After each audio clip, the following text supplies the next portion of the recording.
Tout astre, quel qu'il soit, existe donc un nombre infini dans le temps et dans l'espace, non pas seulement sous l'un de ses aspects, mais tel qu'il se trouve à chacune des secondes de sa durée, depuis la naissance jusqu'à la mort. Tous les êtres répartis à sa surface, grands ou petits, vivants ou inanimés, partagent le privilège de cette pérennité. Donc, finalement, cette éternité dont il nous parle n'exclut pas du tout la mort, mais elle est en unité ici avec la mort.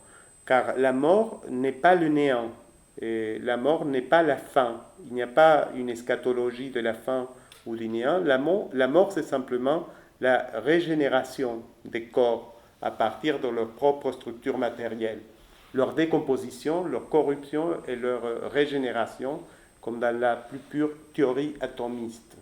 Et donc, de ce point de vue-là, il n'y a pas de contradiction entre la mort et l'éternité.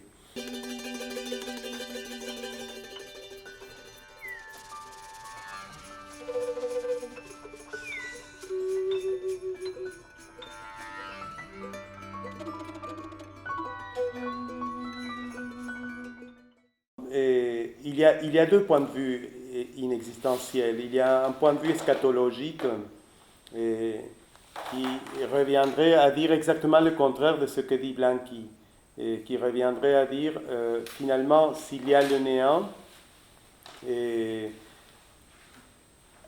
rien n'aura été, pas même le passé, parce que le néant c'est comme une sorte de mort hyperbolique qui dévore tout, y compris le passé. C'est-à-dire, la question est la suivante, le passé, il est toujours pour un présent. Le passé n'est pas en lui-même, d'accord? Et il n'est plus pour lui-même, puisqu'il est déjà passé. Donc ça n'a de sens, comme dit Croce, que pour les contemporains.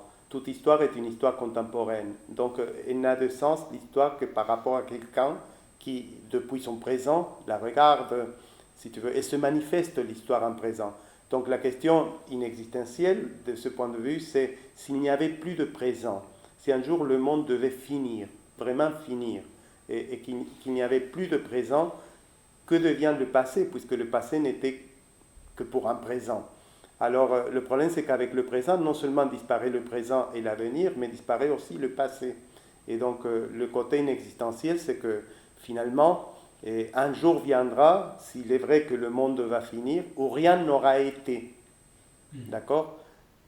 Puisque non seulement ce jour de la fin du monde serait la fin du présent et de l'avenir, mais le passé non plus n'aurait plus les moyens de se manifester, donc il n'y aurait plus de manifestations, et n'ayant plus de manifestations, il n'y aurait plus de passé non plus. Mais justement, ce qui est intéressant, ça c'est un point de vue eschatologique, parce qu'il présuppose une fin totale du monde. Ici, Blanqui, c'est exactement le contraire, c'est qu'il n'y a pas de tel néant, il n'y a pas de telle fin du monde. Tout est condamné finalement à être toujours dans un éternel jeu. On est pris dans un mouvement qui est toujours. Et donc, de ce point de vue-là, et non seulement il dit que le passé, il ne dit pas justement que le passé n'aura jamais été, mais qu'au contraire, le passé sera toujours. Le passé n'est pas vraiment passé puisqu'il va encore passer. Il est en train de dire quelque part que le passé, finalement, va encore passer à nouveau, et va encore passer avec de nouvelles possibilités. Donc, quelque part, c'est